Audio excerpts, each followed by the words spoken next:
everybody, and welcome to Taking Control, the ADHD podcast on rashpixel.fm. I'm Pete Wright, and right there is Nikki Kinzer. Are you sure you're Pete Wright? I'm Pete wrong today, Nikki Kinzer. I know. When I tell you, I feel so bad about today's podcast because we're doing it in secret. I know we are. Our Patreon members don't know about it. They don't even know that it's happening, and they don't know it's happening because I have been so sick this week. As sick as I've been in a long time, and I missed pretty much a week. But we still have a show must go on. So that's right. We grabbed the very little time that we have because we have something to talk about, and we're just recording it. And so, to Patreon supporters, we're so sorry. I am so sorry that we're doing this in secret. But we promise back to normal. I was going to say week. We'll be back. Hopefully, we'll be back to normal. Yeah. Well, actually, by the time people hear this, we will already have been back to normal. Good. So that's the good news. So there we go. It is. It's a big, fat, Happy New Year to you, Nikki. Happy New Year to you. Can you believe we haven't talked since the big New Year? I know. It's been a long time. And now you're sick. Bummer. Yeah, right? Welcome to 2019. I know. I wrote my first check, and I didn't screw it up. You still write checks? I did have. It was Girl Scout cookies, Nikki. Oh, okay. You write checks for I was the Girl gonna Scout. say. Girl Scout comes to your door and says, "We need cookies. You need cookies. I need checks." I give them a check. That's right. You get your cookies. I stand up and deliver. That's right. Good for you. Yeah, I know. I'm feeling good about that. That's awesome. And so I'm feeling good that I wrote actually 2019 on the check. That was good news. Mm-hmm. And so we're going to talk about, that and so much more today. In fact, we're not talking about checks. We're talking about designing your life today. And I'm excited to see where this question came from. Before we dig in, head over to TakeControlADHD.com. You can get to know us a little bit better. You can listen to the show right there on the website or subscribe to our mailing list on the homepage and get an email each time a new episode is released. You can connect with us on Twitter or Facebook at Take Control ADHD. And if this show has ever made an impact on your life, on the way you live your life, on the way you have designed your life, we sure would appreciate it if you'd consider becoming a paying supporter of the show at patreon.com/the ADHD podcast. It's listener-supported podcasting. That's what we're doing over there. And a few bucks from you each month, if this show is important to you, helps us to grow the show, to do new things. And we are on the cusp of meeting our first goal of covering the costs of hosting the show and our time and being able to introduce a brand new feature that people have been asking for a long time, and that is transcripts. As soon as our costs are covered and we're able to cover the costs of getting human-generated transcripts of the show done each week, we're going to do that. And that is thanks directly to the support of our Patreon members. And in fact, you don't even have to be a Patreon supporter to get the transcripts. It's available for everybody, but it is thanks to the incredible generosity of folks who've decided that this show is valuable enough to them to be able to support us financially with a few bucks a month. So again, patreon.com/the ADHD podcasts. Transcripts are coming. This is the year for it. We're so close to hitting that first goal. Close. And you also get other stuff. You can join the Discord community and meet a whole bunch of wonderful people who are doing great things for each other in the community of supporters there. So thank you so much in advance. If you are considering, thank you to our supporters. Here's to a great 2019. Yes. All right. And guess what I did in 2019? What did you do? I canceled voicemail. You did? We don't have the voicemail anymore. No. And, we talked about this 2 years ago or a year ago, and I had renewed it anyway. And but no, we finally got rid of the voicemail because it just wasn't being used. And for me, getting rid of it, I saved $40. There you go. Woohoo! Go support a podcast on Patreon. That's right. Exactly. Got to do something. So anyway, I just wanted people to know that it is no longer available. But that doesn't mean that we don't want to hear from people either. So we have other ways that we can connect people to get on the show or to, have their voice be heard. Email us and we'll be your voice. Used it. Nobody used it. It happens so infrequently that we got voicemails in. And clearly, people communicate with us all the time. We just found they didn't call us. Right. So there you go. Yeah. All right. So there was, before we get into designing your life, there was a question that came in, and this listener was really excited to hear that we would be answering it on the next podcast. So so we better answer it. Yes, we have to answer it. So this is the question. I was not diagnosed until I was 29. I have always been into being organized, and I feel less anxious while trying to take control. My problem is that I start and stop different systems, or I begin something like it, then feel like it still can be better. How do you handle the constant need for change while wanting consistency? Is this normal? I love listening to you. Thank you. I love this question. Thank you so much for writing. I definitely, I have a thought. I know you do. That's why I'm not saying anything. All right, here you go. This is it. This is the magic bullet. This is the thing that is going to answer all of your wonders. The constant need for change is the guaranteed consistency in your life. Yep. I am both sorry and delighted to be able to tell you that, but that comes with a diagnosis. Yeah. That's part of the baggage. Right. And it can be a blessing and a curse, mm-hmm. but it is exactly where you are. That is the only thing you can count on, is that you're going to have to keep swimming all the time. Yeah, because isn't it interesting? I mean, we've talked about this before, because even you and I are great examples. Yeah. I was doing Todoist, you were doing things, and then all of a sudden I switched to things and you were doing Todoist. I mean, it just happens. It's like, you find something you really like, and then it doesn't work exactly the way you thought, and then you find something else that looks better, and you transfer everything, and it works for a while. And I do think it's very normal. I do think it's part of the diagnosis. And I mean, the reality too is there's nothing that's exactly perfect, right? I mean, there is no perfect system. So it's finding something that is good enough that keeps making you feel like you're taking control and lessening that anxiety. But keep swimming, keep looking, and don't feel bad about it. Well, that's the thing. I think once you get used to the fact that, so this is it. This is what I'm trying to change is not the fact that I need to change all the time. Okay. Like once you wrap your head around the fact that that's life, you can start to normalize to it. You can acclimatize to it, to the fact that, around every corner is going to be something new that you're going to want to try. And that comes with its own little bit of exhilaration and exhaustion, because that there's, if it's like we were talking about, systems, our work management systems, there's an exhaustion around migration. But there's also exhilaration that comes with the opportunity of trying something new and learning something new about yourself and how your brain works. And that's a powerful incentive. And so it's difficult, whether it's a living system in your house that you're trying to figure out, is something as simple as trying to figure out how to do the laundry right, in a way that works for you, or something more complicated, like, it's coming up with tax season here in the U.S. Like that can be a debilitating thing year to year for people who are struggling with ADHD. And so I think that's it. Just keep swimming. Dory had it right the whole time. That's right. Oh, little Dory.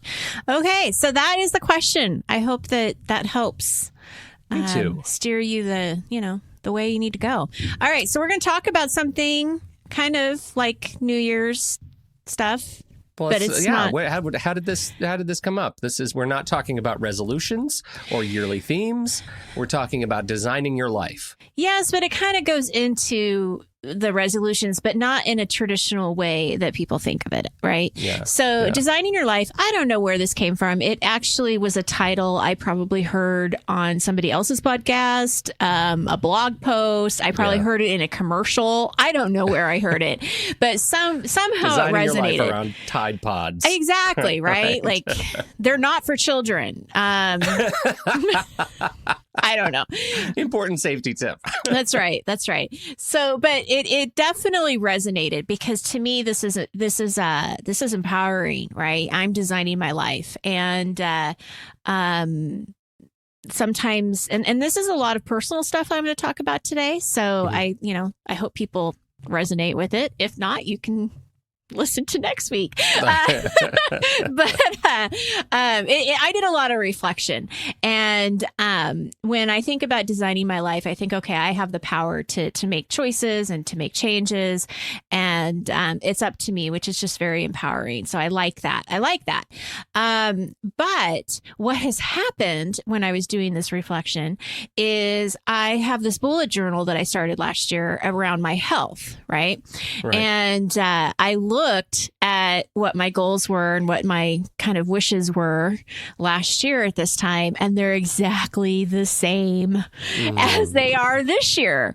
Didn't feel like there was a lot of progress being made. And then when I started thinking about it, I'm like, okay, these are the same goals I had the year before, and the year before that, and the year before that. So I'm thinking, what's going on here? Something's not quite right.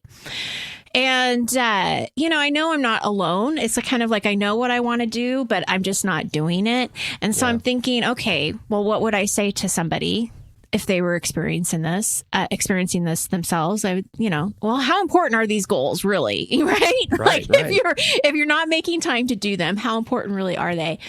But they are important, Pete. They're for my well-being. So I know they're important. And I don't want to stop focusing on them. However, I've also kind of been thinking, all right, I need a new approach. I just need to do something different. And in the past, in my bullet journal, I will have tracked things, right? So it's like, okay, 8 glasses of water, and I have these little 8 boxes. And every time I drink a glass of water, I check it.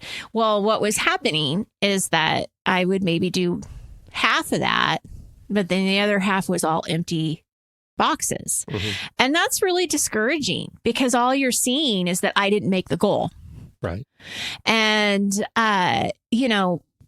we're trying to, I think that like for me, it was also like, okay, this is the lifestyle I want. I want to do yoga every day. I want to meditate every day. I'm going to lose 50 pounds. I'm going to do all this stuff. And it was all future oriented. I also realized that a lot of the things that I wanted in my life don't have end dates. So when you set them up as a goal, it already screws it up because there isn't a beginning or an end to drinking more water in your day. Right. I mean, I guess there is if you're measuring it by 8 glasses. I mean, I guess you could technically say that's a measure. Yeah, but only insofar as it's over at the end of the day. You know what I mean? Tomorrow is a new day, which is good and bad. Like yeah. And some people love tracking. Because how many people track like I want to drink 4,325 glasses of water this year? Right. Like nobody does that. Nobody does that. And if you say, oh, I want to do 30 minutes of exercise a day, I can put that in my bullet journal and track it. But again, what I was focusing on is every time I didn't do it. And then I get into this mindset of, screw it. I don't have time for it. So I'm just not going to do it at all. Then I don't do anything with the bullet journal and I just move on with my life. And then I get stuck in the same place as I am right now. So, I have to do something different. And so this is what I decided. There are no more empty boxes in my bullet journal. Okay. So I do believe that there is a very magical part of journaling. I do think it's important, and I know lots of weight loss people are going to say, well, people who track their food lose more weight, right? Because they're paying more attention. Well, that's probably true, but I'm not going to do that because it didn't work because I would do it for 2 days and then I would never write anything down. So what I'm doing now is I have some important words that are sort of like not resolutions, but they're just important words to me that I want, my values that I want to follow this year. And then when I do write in my bullet journal, it's all going to be about what I'm doing, not about what I'm not doing.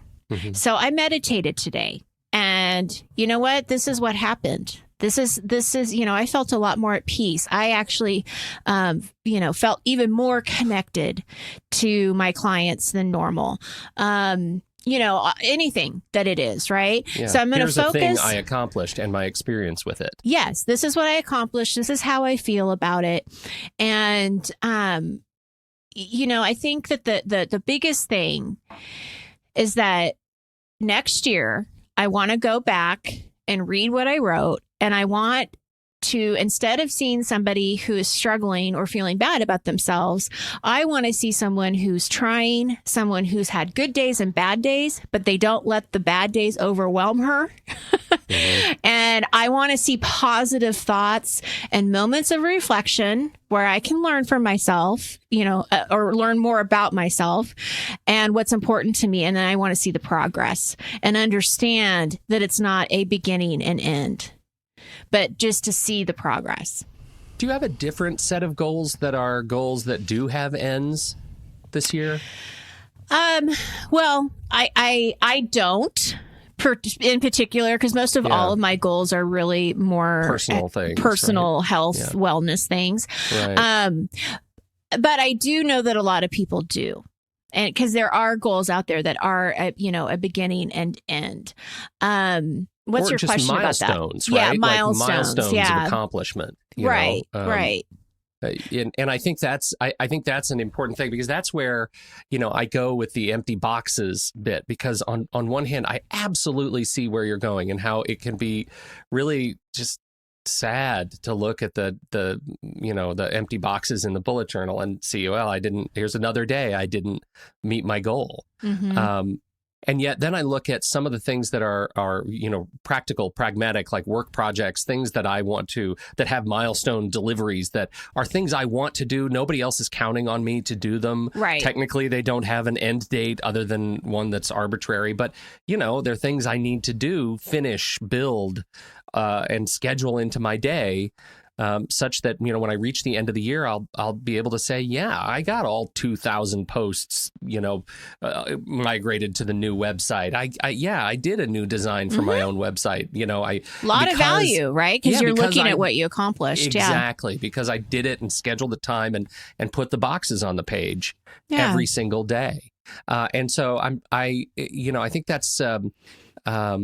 Because I have the same, it's a different way to go into the goals, but it's the same outcome, right? I mean, if I see the empty boxes every day that I didn't migrate 5 posts today, I still feel that same feeling of just, I've let myself down. Like, this isn't, so, being able to come up with a rhythm and a routine and something that lets me get to the other side of the self-judgment, that self-loathing of not accomplishing what I said I was going to do. That's that's an important thing. And also, I've been really sick, so it's easy to be sad about myself. Oh, you can't be sad about yourself. You're sick. No, right. It is interesting, though, because I think it's important to identify what kind of goals you're talking about, right? Yeah, because I think if you do have one that doesn't have that end date, it is going to be more of a journey, something that's going to be more progressive, like, getting more into habits and things like that. But when you do have an end date, I think it is important to understand, this is the goal.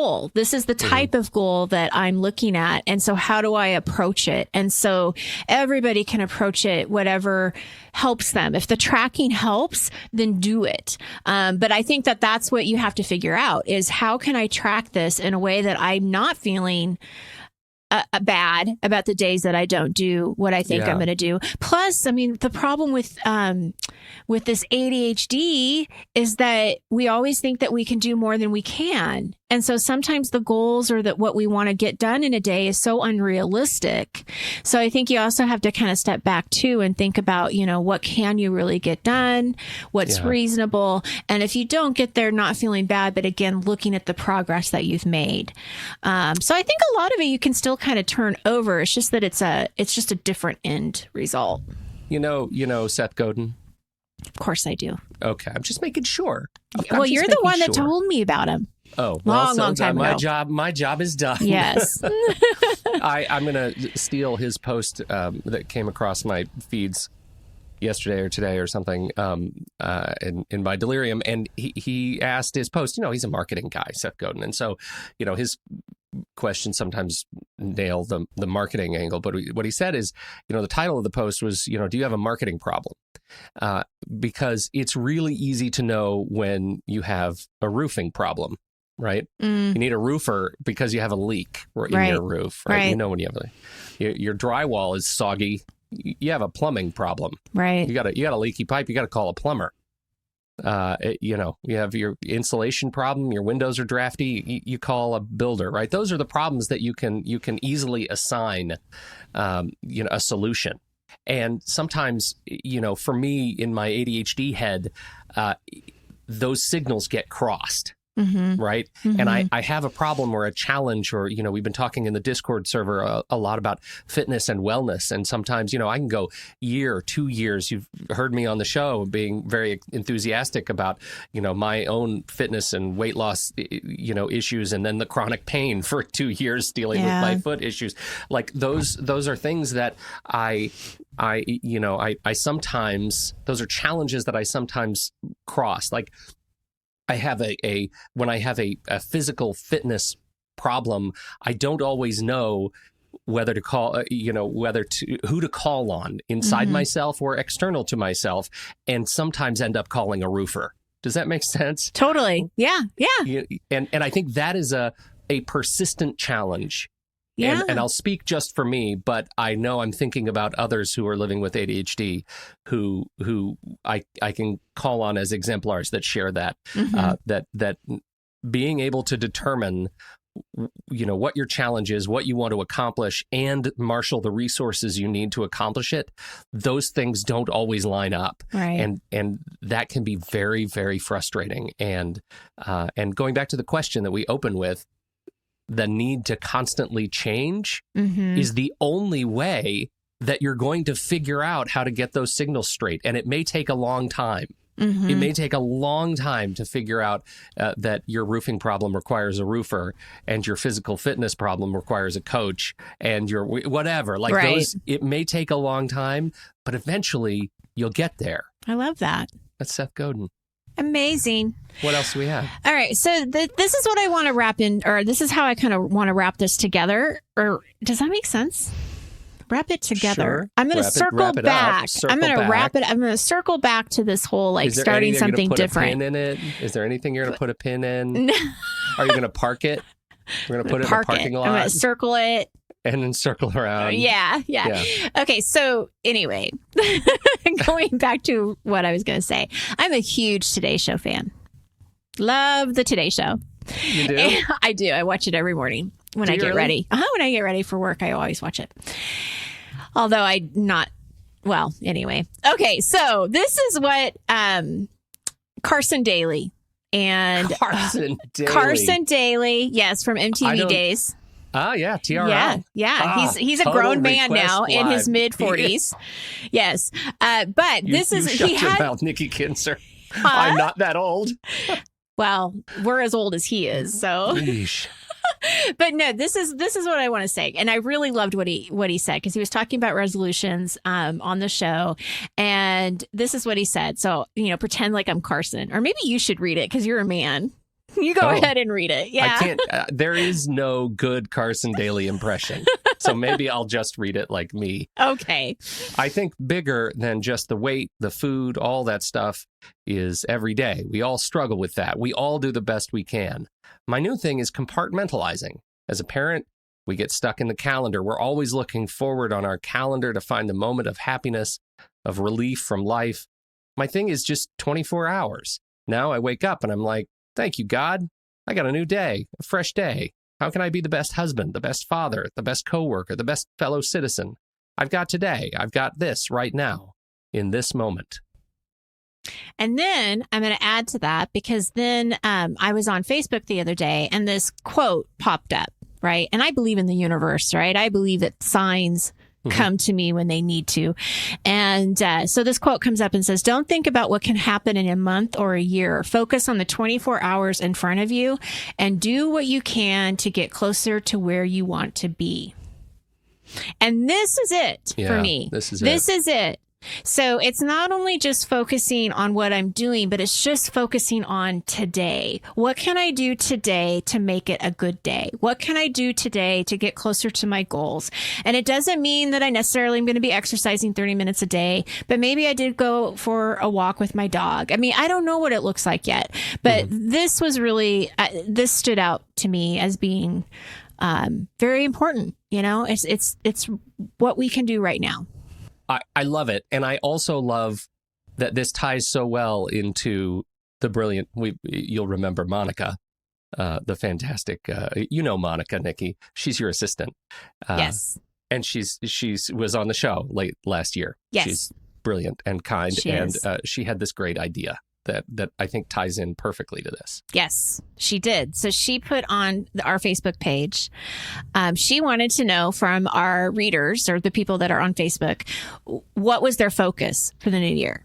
Mm-hmm. And so I want to share that with our listeners because I think that it's interesting. It's always interesting to hear what other people are focusing on and think about, especially, when they've got some of the same challenges as you do with ADHD. So I wanted to share some of these comments. Should we alternate? Yeah, you go first. All right, that'll be good. Each Saturday, there will be a throwing out party. Organization of my office is a must. I love that. Who doesn't want to organize, right? Oh, yeah. Well, a lot of people. But a lot of people, yeah. Tidying up is actually quite the Netflix show right now. It's trending because it's the gal that wrote the book about joy. Like, does this bring you joy? I can't remember what the actual title is, but it's inspiring a lot of people to declutter. So that's always a very, very positive thing. So the next comment was calm and clutter. Mm-hmm. Calm and clutter. Gotta like that. Next one is my focus is to narrow my focus to a few things and not 1,000. And not just physical clutter, but emails, thoughts, activities, etc. It's great.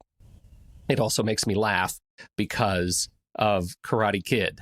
This is a line that we use in our house all the time. And it's the remake of the Karate Kid because, my kids, generation whatever, they don't know the look real at old movies. Ralph Macchio, the Karate Kid. No, right. They look at the new one, and it's Jackie Chan looks at the Jaden Smith. Yeah, right. Yeah, looks at him and says, "Your focus needs more focus," and that has become the marching order at my house, and it's a nice thing. It makes you smile, and I think about it all the time. Your focus needs more focus. Well, and I have to say I resonate with her because, or him, I can't remember, but, focus on a few things, right? That kind of goes, again, circling back around. It's like, let's just focus on a couple things, not everything at once. Right. Okay. Myself and my needs, hopes, and desires. Congratulations, because putting yourself first is a great thing. Absolutely. Yes, it is. I'm struggling with that currently. It was shop, plan. Now what? I'm limbo at the moment. Kids don't go back to school until the 8th, focusing on being unfocused until a goal presents itself. Well, and I have to say, I love her honesty because being in limbo, especially when kids are still at home, you just don't have the focus. You really don't know what you need to do. You really are just sort of kind of, surviving the holidays. But when I look at this, I think, you know what? She's exactly where she's supposed to be. This is exactly what she's supposed to be not worried, but focused on. And, keep the faith and something will come out of it probably after the kids have gone back to school and your routine has, gone back to normal. So I love her honesty. I think it's great. Me too. I will focus on being me and not ashamed of what I have. Yay! You're not broken. You don't need to be fixed. And then finally, reality. I'm going to start focusing on not how to try to force change, but on working with the way I know I am and how I can make that work for me. Yay! Yeah, right. Another standing ovation. I mean, those are great. That really wraps up, I think, a lot of what we have said. Something I do want to leave sort of a little bit as a challenge for our listeners is to think about, if you happen to be in the same situation as I've been in and you've noticed that some of these things have been repeating goals, year after year, to, think about how you can do something different this year to get you a little bit closer, something small, something that you can do today. The other thing that I really encourage people to do is, pay attention to the lessons that have been learned, the experiences you've had or that you're having this year, the times that you showed great strength, because so many times we just ignore that. And strength also includes the times where you just have to throw your hands up in the air, surrender, and say, you know what? I'm starting again tomorrow. tomorrow is the first glass of water. Right. And we go 24 hours a day. That's it. So that's what I have. I also want to just say a big thank you. I mean, I know we talk about Patreon members, but I also want to say thank you to our listeners, our Patreon members, my clients, everybody that is paying attention to what Pete and I have to say, which still boggles me that you actually care. And, you know, you let us into your lives, and we really appreciate that. You do care about the same things that we do. And if we can make a difference, then, you know, Pete and I are then serving our mission and purpose to being here. And cheers to a new year. Well, yeah, you know, we talk about year of themes, you know, yearly themes, and I don't think I've talked about mine on the show. Maybe I have, but the one that really comes back to me is that this is, for me, it's a year of community. Mm-hmm. It's a year of reaching out to, for me. Like I've done the year of less and minimalism. I've done the year of having fewer opinions. That was a great year. That was a liberating year. Mm-hmm. But if I've learned anything since since we've really, I think, done more to learn how to, reach out and how to listen and how to create a space for others to join the conversation, that has been enormously rewarding. And, the people in this community, I feel no hesitation to say that these are friends, great friends, mm-hmm. and mm-hmm. people that I count on, and who demonstrate that they care for me, right? And they care for what is going on in my life, and I deeply value that. Mm-hmm. And so this is the year of community, and I would just encourage people to think about your own communities. Who do you have? Who do you have to listen to you, to share your stories, to share your aches and pains, and your successes, and your successes? Yeah, that's right. It's really valuable. So I echo your thanks. It's wonderful stuff. So, and thank you everybody for downloading and listening to this very episode of this very podcast, The Secret Podcast. And we sure appreciate your time and your attention. On behalf of Nikki Kinzer, I'm Pete Wright, and we'll catch you next week right here on Taking Control, the ADHD podcast.